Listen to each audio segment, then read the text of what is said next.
Hello friend, आप सबका स्वागत है हमारे यूट्यूब चैनल पे। पिछले एपिसोड में हम लोगों ने देखा था कि मून पैलेस पे कोई अटैक कर देता है। यांचे रूम से बाहर आ रहा था, तभी बाहर जियो सेक्ट के मास्टर और एल्डर सी किंग हान एक दूसरे से बातें कर रहे थे। अब आगे स्टोरी चालू होती है और हमें दिखाया जाता है कि एल्डर सी किंग हान कहते हैं कि यह तो उन दोनों बच्चों के बीच की बात थी, क्या तुम उस वजह से यहाँ पे आए हो? तभी जियो सेक्ट के मास्टर कहते हैं, मैं अभी बहुत ही गुस्से में हूँ। क्या तुम्हें लगता है कि मैं मूर्ख बनूंगा? इस समझौते के कारण मुझे यांचे दो, नहीं तो मैं तुम्हारे इस पैलेस का हाल पूरी तरह से खराब कर दूंगा। तभी एल्डर सी किंग हान कहते हैं, क्या आपको लगता है आपके सेक्ट में दी गई जबान का कोई मतलब नहीं है? ऐसा है तो मैं आपको बिल्कुल भी नहीं रोकूंगा। और एल्डर एक क्रिपी सी स्माइल देते हुए कहते हैं, फिर वही होगा जो सही है। उनकी बातें सुन के जियो सेक्ट के मास्टर अपनी पावर बढ़ाने लगते हैं और कहते हैं, तो फिर तुम मुझे दोष मत देना कि तुम्हारे पैलेस के सभी लोग मार दिए। तो उसकी बातें सुन के एल्डर सी किंग हान को भी बहुत ही ज्यादा गुस्सा आ जाता है और वह अपनी पावर रिलीव करने लगते हैं। उनकी पावर देख के जियो सेक्ट के मास्टर कहते हैं,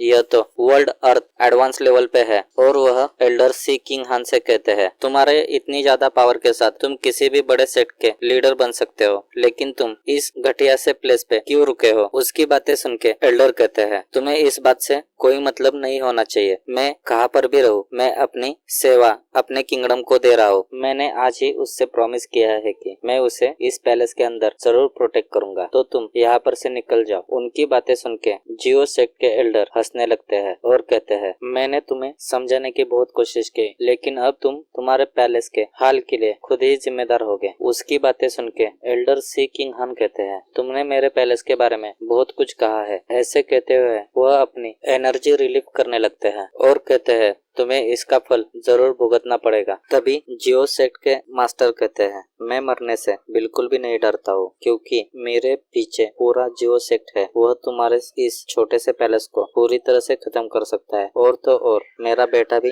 सेफ है। मेरे बेटे की शादी अगले साल जियो सेक्ट में होने वाली है। उनकी बातें मेन गेट के पीछे से जोराव भी सुन रही होती है। वह सुन के वह सोचने लगती है, हम लोग अभी बहुत ही बड़े मुश्किल में पड़ने वाले हैं, क्योंकि वह जियो सेक्ट के फियांसे बनने वाले हैं। मैंने इसके बारे में बिल्कुल भी नहीं सोचा था कि ऐसा भी हो सकता है। तभी जियो सेक्ट के मास्टर कहते हैं, अब तुम्हें पता चला ना कि मैं क्या कर सकता हूँ। तुम जल्दी करो और यांचे को मुझे दे दो। अगर तुमने ऐसा नहीं किया तो अगले 10 दिनों में मैं अपने खुद के हाथों से तुम्हारा पैलेस पूरी तरह से बर्बाद कर दूंगा। उसकी बातें सुन के एल्डर सी किंग हान सोचने लगते हैं, मैं तो बहुत बड़ी मुश्किल में पड़ गया हूँ। अगर इसने जो कहा है वह सच होगा तो हमारा पूरा किंगडम भी यांचे को नहीं बचा पाएगा। तभी सभी लोग वहाँ पर आ जाते हैं और एल्डर सी किंग हान को कहते हैं, प्रेसिडेंट, हम लोग जियो सेक्ट के आगे नहीं जा सकते। अगर हमने ऐसा किया तो हमें अपनी जान देनी पड़ेगी। यांचे बहुत ही प्रतिभाशाली है, लेकिन हम उसे बचा नहीं पा सकते हैं। आप इसके बारे में जरूर सोचिए, यह हमारे जीवन और मरण के बारे में है। यह सभी बातें भी जोरो मेन गेट के पीछे से सुन रही होती है और सोचती है, अब तो बहुत ही बड़ी मुश्किल है। तभी एल्डर कहते हैं, मैं अपने शब्दों पे हमेशा खरा रहूंगा, क्योंकि मैंने उससे वादा किया था कि मैं उसे प्रोटेक्ट करूंगा। उसकी बातें सुन के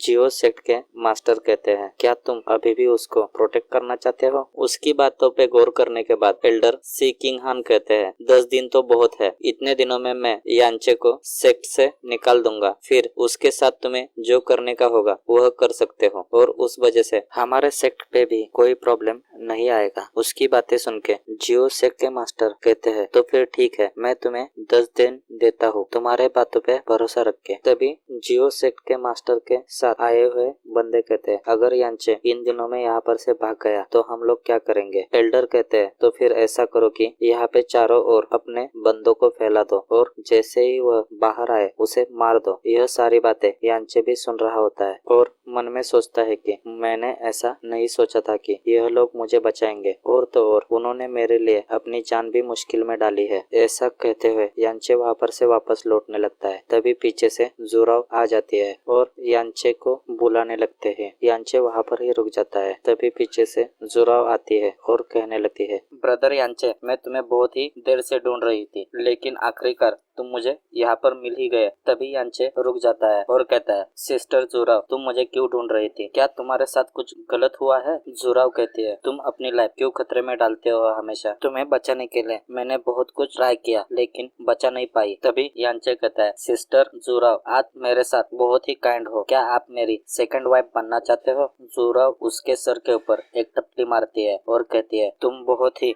गंदे बातें कर रहे हो। यांचे कहता है, इसका मतलब आप सिर्फ मेरी मदद करना चाहते थे लेकिन आपने मेरी मदद की तो जियो सेक्ट आपके खिलाफ हो जाएगा। जुराव कहती है, तुम्हें उसकी चिंता करने की बिल्कुल भी जरूरत नहीं है, मैं तुम्हें यहाँ पर से बाहर निकालूंगी और किसी को पता भी नहीं चलेगा। यांचे कहता है, ओ, इसका मतलब आप मुझे सीक्रेटली बाहर निकालोगे? अभी तो मैं आपको इसके लिए पे नहीं कर सकता लेकिन फ्यूचर में आपको जरूर इसके लिए मैं पे करूंगा। जुराव कहती है, फिर ठीक है, मैं यहाँ पर से चली जाती हो। यांचे भी वहाँ पर ही रुकते हुए सोचने लगता है। तभी वहाँ पर यांचे की मास्टर आ जाती है और कहती है, आप इसे कब से जानते हो कि उसने आपके लिए उसकी लाइफ खतरे में डाली है? आपका प्लान क्या है? आगे क्या होगा? यांचे यहाँ पर से भागने के लिए क्या करने वाला है? इसी सस्पेंस के साथ हमारा यह एपिसोड यहाँ पे खत्म हो जाता है। अगर आपको हमारा एक्सप्लेनेशन अच्छा लगे तो चैनल को लाइक करें, सब्सक्राइब करें। Thank you for watching this video.